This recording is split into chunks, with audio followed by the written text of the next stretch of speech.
కొంతకాలంగా టాలీవుడ్లో పోటాపోటీ సంస్కృతి తగ్గింది. 2 బడా సినిమాల మధ్య కనీసం 2 వారాల గ్యాప్ ఉండేలా చూసుకుంటున్నారు. ఈ ట్రెండ్కి ఇక బ్రేక్ పడనుంది. ఎందుకంటే జూలైలో రసవత్తరమైన పోటీని చూడనున్నాం. అది కూడా 2 బడా సినిమాల మధ్య. ఇటు బాహుబలి, అటు శ్రీమంతుడు 2 ఒకే నెల విడుదల. బాహుబలి జూలై 10న విడుదల కానుంది.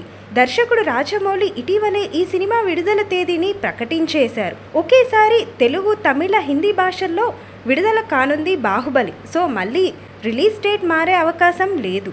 బాహుబలి సినిమాతో పాటు జూలైలో మరో భారీ సినిమా తెలుగు ప్రేక్షకుల ముందుకు రానుంది. అదే మహేష్ బాబు నటిస్తున్న శ్రీమంతుడు.